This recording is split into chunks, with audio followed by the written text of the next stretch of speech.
Abrimos, señoras y señores, la tertulia en este viernes que es 10 de julio del año 2020. Está otra vez con nosotros como invitada Susana Mangana. Buen día, Susana. No te escuché. Ahora sí, a ver. Sí, a ver. Wow, está difícil eso. Está difícil. Estás un poco entrecortada, pero a ver si lo arreglamos. Juan Gropone, buen día. Juan. Buen día para todos. Alejandro Val. Buen día, Susana, Emiliano, Juan y Gonzalo. Y por último, y Gonzalo Pérez del Castillo. Buenos días, muy buenos días a todos. Con lo del frío del pingüino estoy feliz de haberme quedado en casa. Sí, esas son las ventajas de las tertulias vía videollamada. Tienen sus inconvenientes, pero también tienen sus virtudes. Bueno, empezamos, ¿les parece? Dentro de un rato vamos a estar largando la nueva consigna del concurso de cuentos breves, que en esta ocasión viene con el auspicio de la Organización de las Naciones Unidas en sus 75 años. Pero antes, vamos a la actualidad, vamos a un tema político, quizás todavía no demasiado debatido, pero está ahí en la agenda parlamentaria. La senadora Carmen Aciaín presentó un proyecto de ley que propone asegurar el derecho a la observancia de las festividades de las minorías religiosas.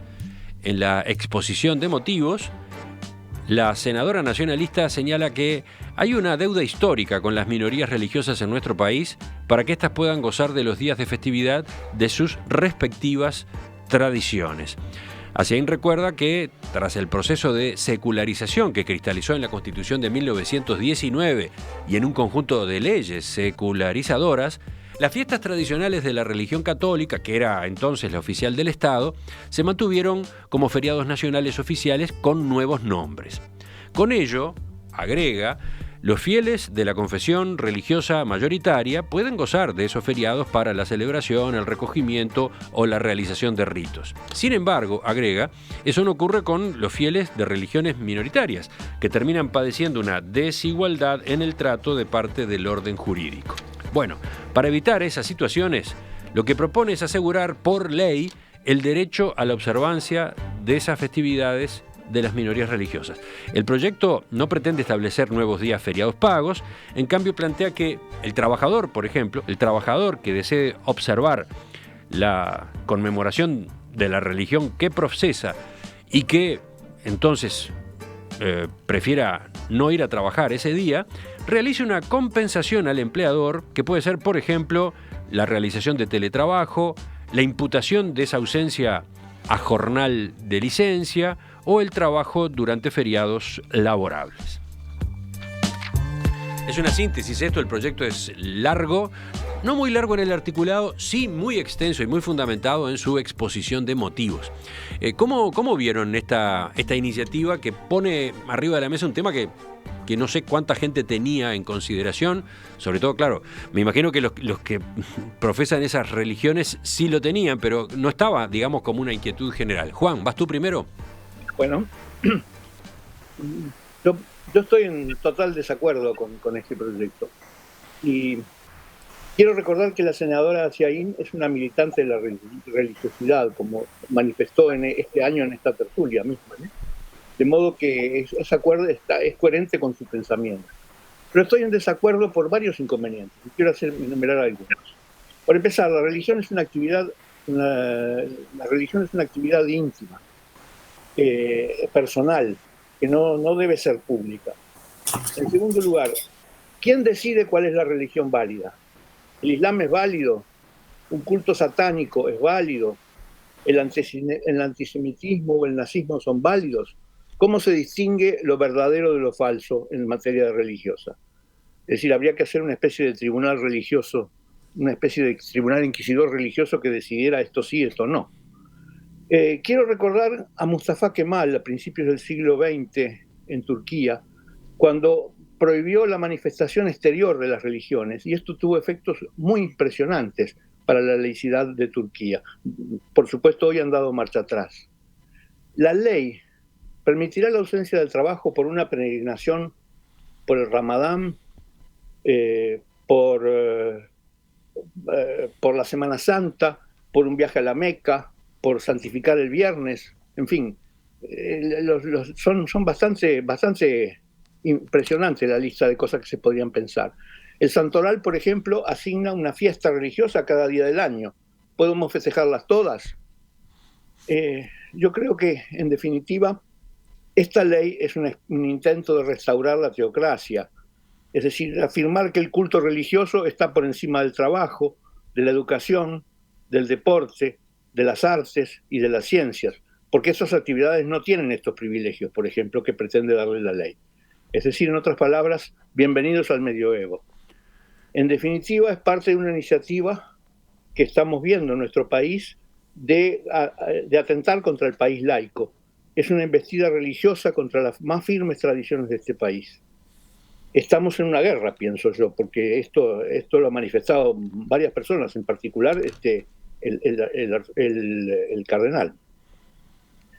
Y estamos en una guerra con estas tradiciones y que pienso que el origen fue un infeliz suceso de un autodenominado socialista que permitió la estatua de Iemanjá hace unos cuantos años. Y ahí empezó toda esta embestida contra la laicidad nacional. Para empezar la discusión, no tuvo nada mal el puntapié inicial de Juan, que se colocó en una postura bien firme de rechazo directamente al proyecto. Pero Alejandro, tengo la impresión de que va por otro lado. Susana también quiere intervenir. Alejandro, te escuchamos. Bueno, es muy bueno que Juan haya dicho todo eso porque nos da pie para decir exactamente lo contrario, o casi lo contrario. En realidad hay cosas que nos traen discusión en este momento porque tienen una base jurídica de derecho positivo que, bueno, en las democracias debe ser respetado. Y en este punto la verdad es que no todo está siendo bien respetado. No voy a hablar sobre la discusión del laicismo o no laicismo y hasta dónde llega y qué comprende, que por supuesto estoy de acuerdo con el laicismo, pero no estoy de acuerdo con interpretaciones como la de Juan, pero no vamos a poder entrar en eso. Lo que quiero decir respecto al tema concreto es que seguramente el proyecto de ley a lo que atiende es al problema particular de la comunidad judía, que es la única que en Uruguay hasta ahora ha tenido problemas de esta naturaleza. ¿Por qué? Bueno, por la exclusión de toda actividad entre el viernes de noche y la salida de las estrellas del sábado de noche, y el día sábado, es decir, el sábado, además del Día del Perdón y creo que alguna otra fecha, en que tienen excluida toda actividad que implique alguna variante de trabajo y además utilización de medios mecánicos, etcétera. Eso es la comunidad que ha tenido problemas. Cuando yo estaba en las autoridades, como era decano de la Facultad de Derecho de la Universidad de la República, el tema sí se planteó. No me acuerdo, creo que el reglamento no dictamos al respecto, pero sí se planteó por algún profesor y se planteó por algún estudiante, más de uno. Naturalmente eran justamente pertenecientes a la comunidad judía religiosa, más bien ortodoxa. Y en los dos casos, los del docente y los de los estudiantes, el Consejo, si no recuerdo mal por unanimidad, terminó apoyando que los profesores que tenían ese impedimento por sus convicciones religiosas de realizar actividades en el Sabbat, no debían tomar exámenes los días viernes de noche y sábado durante el día y ni dar clases en esos días.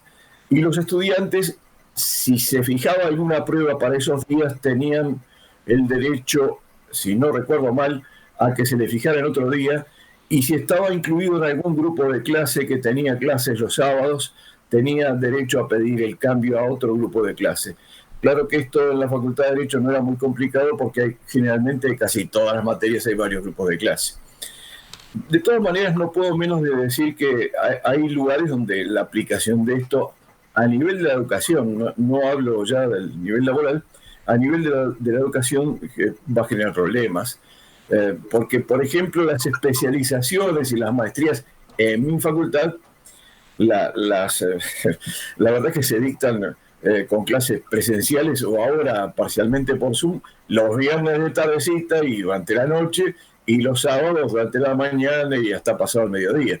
De manera que es bastante difícil, buscar una opción para alguien que quiera cursar una especialización y no pueda tener actividad ni el viernes de noche ni los días sábados. Bueno, de momento creo que con esto mi intervención ya fue bastante prolongada. Aclaro algo que quedó dicho en la introducción, pero lo leo ahora directamente del texto del proyecto, artículo 4, ¿cómo se hace la compensación?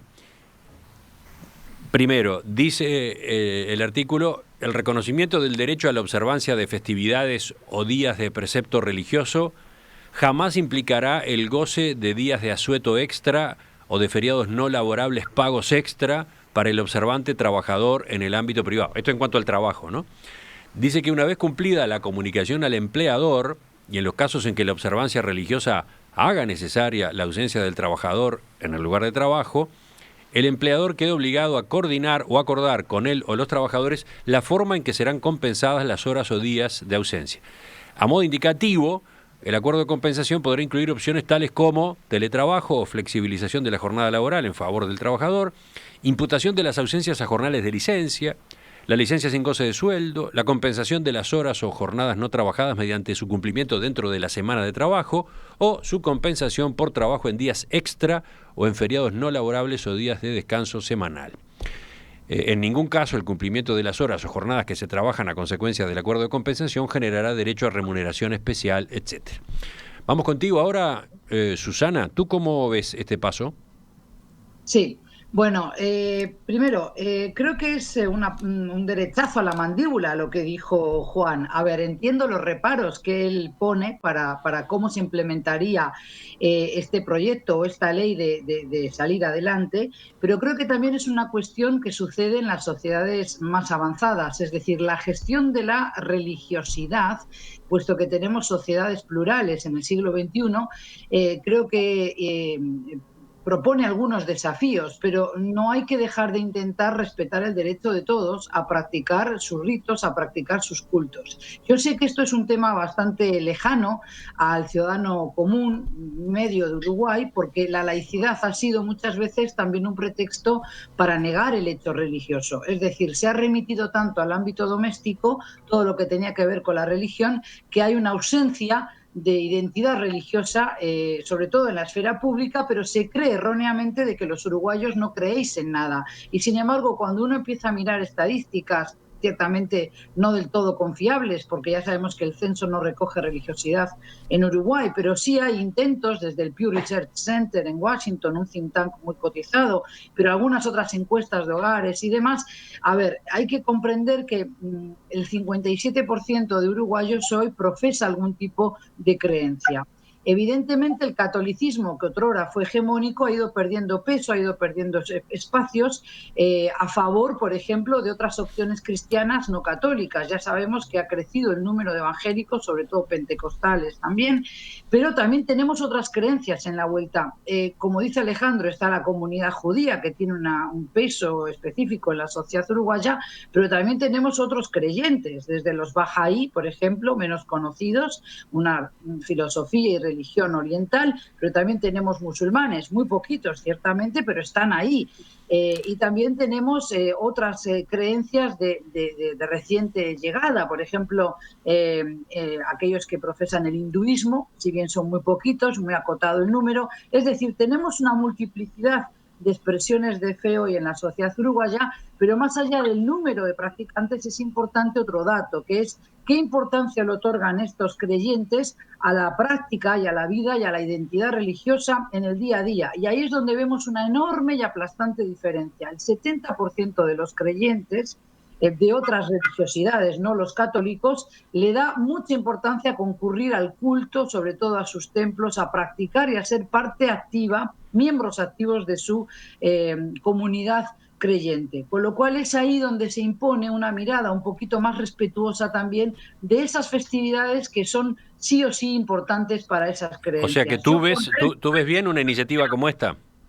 Yo veo bien la iniciativa en el sentido de lo que pretende es, yo no creo que sea retroceder al medioevo, sino respetar los derechos de todos para la práctica del rito. No dejo de atender los reparos que pone de manera más tajante Juan, de decir cómo se implementaría, porque entre otras cosas, cómo demuestra el creyente que efectivamente es perteneciente a una comunidad religiosa y cómo distinguimos religión de chantada, para decirlo de una manera rápida y grosera. ¿Cómo distinguimos qué es una religión, qué es la pregunta de siempre, qué es una secta, qué es un culto aceptado, ¿verdad? Ahí empiezan luego las discusiones que nos derivan a otros derroteros. Yo lo dejo por ahí.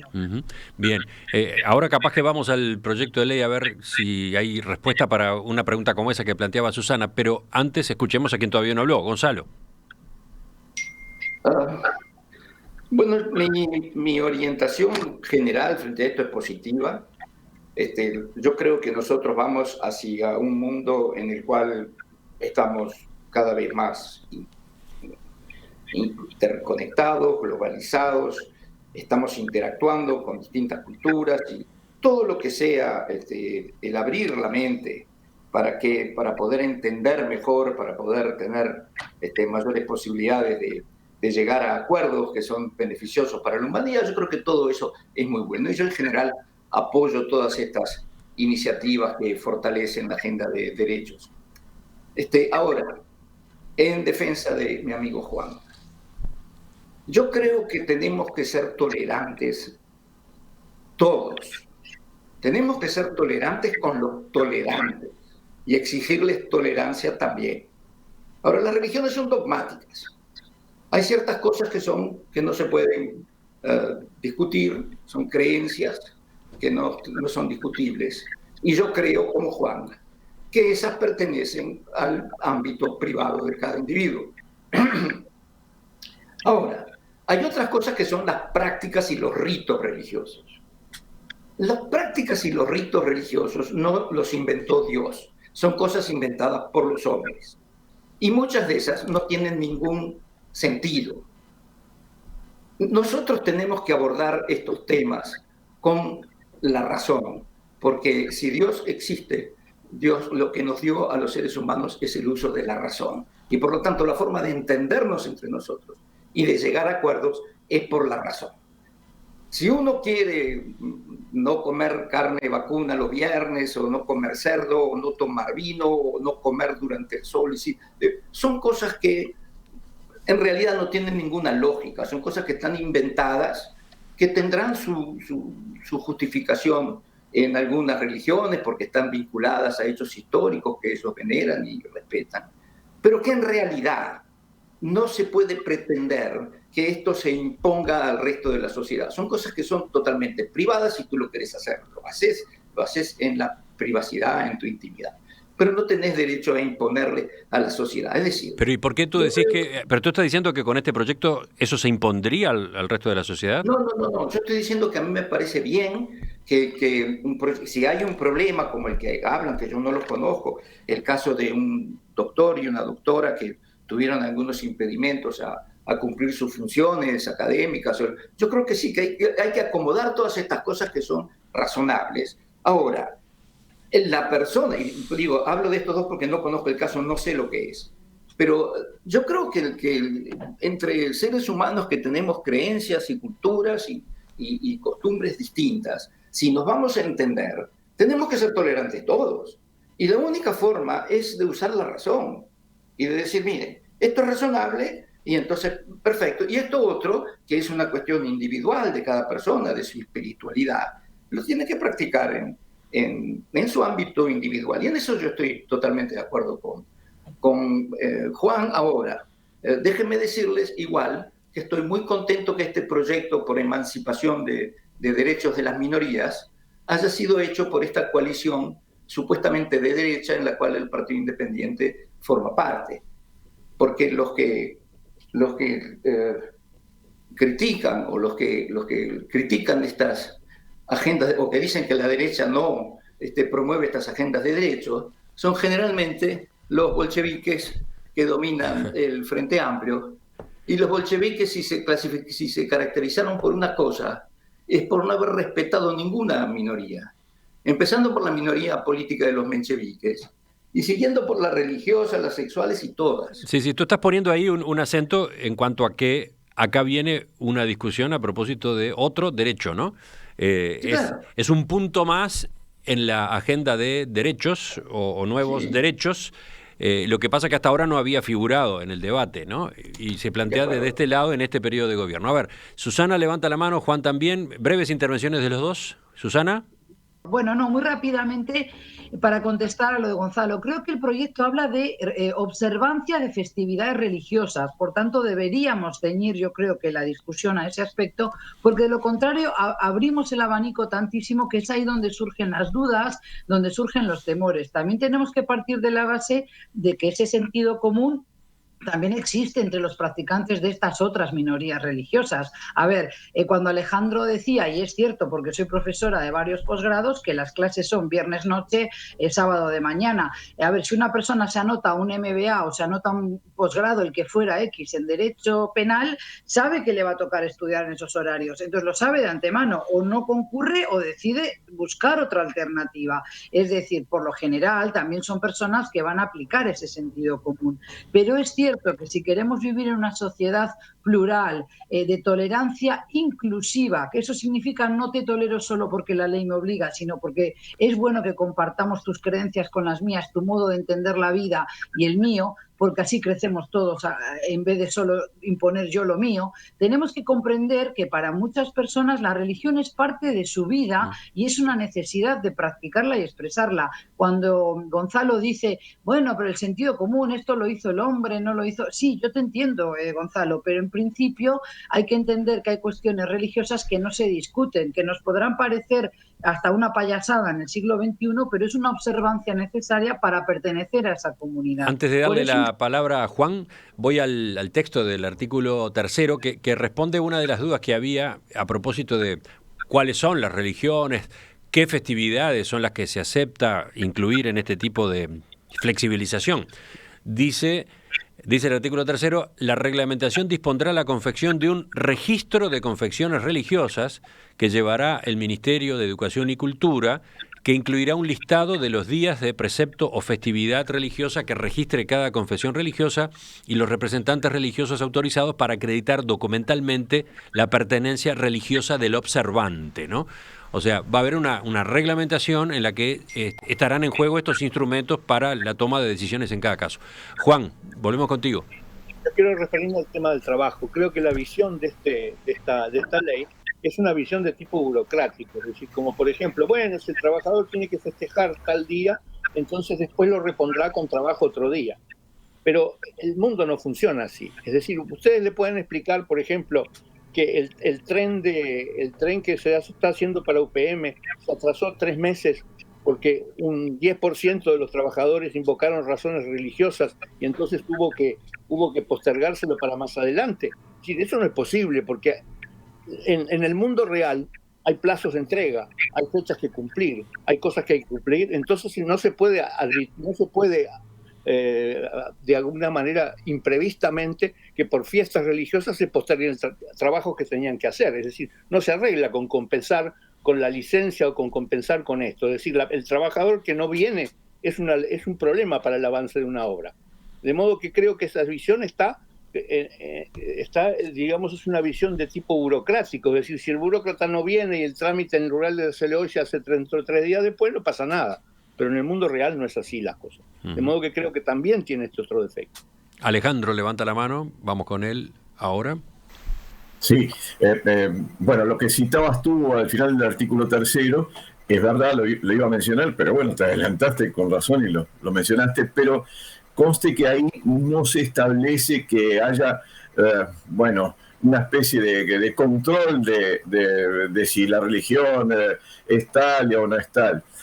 Simplemente es un listado, es decir, si hay, como diría Juan, un grupo de gente que dice que profesa determinada religión, va, se inscribe y está, y se acabó. Pero lo que tú decís es que esa dependencia del Ministerio de Educación y Cultura no va a hacer un juicio sobre la presunta religión para aprobarla o no como religión reconocida. No va a haber esa inspección, digamos. Claro, quizás habría que ajustar mejor eso, ¿no? Pero, en fin, como dijo Susana, todo esto es una cuestión de razonabilidad. Así que, bueno, ya podría llegar muchísimas cosas más, pero sé que no tenemos tiempo. Pero, insisto, las cosas son razonables. Las que no son razonables, no son razonables. En la educación era razonable que quien tenía que dar un examen el día sábado lo pudiera dar un día jueves, porque no era ningún inconveniente grave. En cambio, lo de las maestrías y las especializaciones es mucho más difícil porque, claro, se hacen normalmente los viernes de tardecita y los sábados durante el día. Y ese es, por lo tanto, es una práctica, es una rutina que afecta concretamente a la colectividad judía, decías tú. Sí, en el caso concreto, que en realidad es la que en Uruguay por ahora se ve seriamente afectada por este tema. No quiere decir que no pueda haber otras colectividades, pero indudablemente la colectividad judía es la que se ve importantemente afectada por esta cuestión. Gonzalo, ¿vamos a cerrar contigo? Yo estoy totalmente de acuerdo con esto de la razonabilidad, es lo que yo estaba diciendo. Yo estoy de acuerdo con ampliar la agenda de derechos, con ampliar y admitir y respetar todas las distintas formas de pensar que tiene la humanidad ahora. También hay que exigir a la contraparte que sea tolerante. Es decir, yo no soy tolerante con un dogmático, yo no soy tolerante con un cristiano tradicionalista del Lefebvre, ni lo soy con un judío ultraortodoxo, ni lo soy con un islamista esto de la yihad. No lo soy, no tengo por qué serlo, porque yo, si soy tolerante, tengo que exigirle a él que tenga la misma tolerancia que yo. ¿Y cómo podemos llegar a eso? Es a través de la razón, justamente decía Alejandro, la razonabilidad. Yo lo interpreto así. Hay ciertas cosas que son, para una religión, me imagino yo, cosas que no podés dejar de hacer. Bueno, muy bien, eso se verá caso por caso. Tú, si tenés un problema de tal o cual día para no poder ir a trabajar, bueno, anda al cardenal o al rabino o a quien sea, o a Alá, y que te dispense. Busca formas de poder integrarte a esa sociedad en la cual vivís. Mira, por supuesto tengo una cantidad de mensajes. Uno de ellos es de Uri, que dice que en la práctica ya se permite faltar y compensar en el trabajo. La ley, un proyecto de ley como ese, lo veo muy difícil de implementar. No creo que sea positivo ir por ese camino así de la legislación. Como él lo que sugiere es dejarlo a la conversación, al diálogo, al intercambio de manera más espontánea, más informal, no con esta rigidez de una ley, ¿no?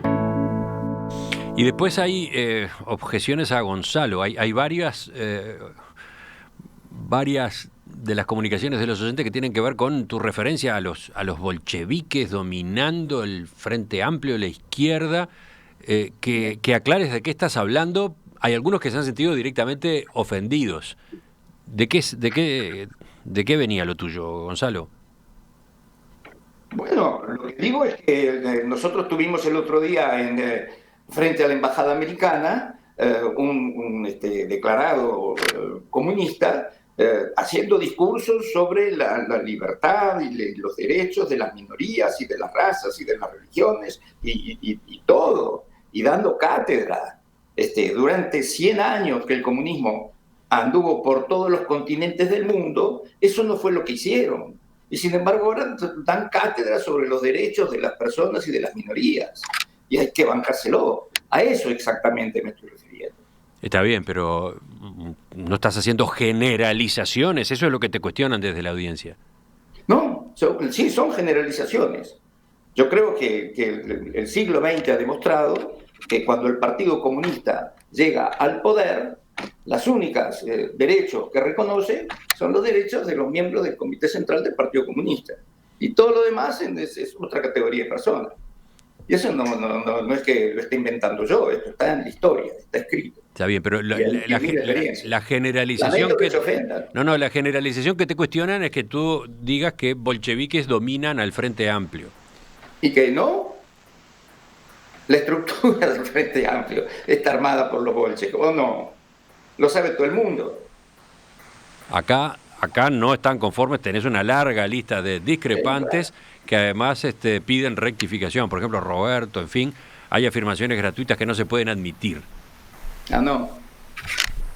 Bueno, Bueno, explíquenme entonces, a ver, ¿por qué es que hay tantos comunistas en tantos lugares y cada vez que hay alguna reforma dentro del Frente Amplio aparece un nuevo comunista, como si tuvieran una fuerza política tremenda, y no la tienen? Ya seguimos, ya cambiamos de tema. Vamos a no quedar sumergidos en este ángulo que por lo visto da para un buen rato.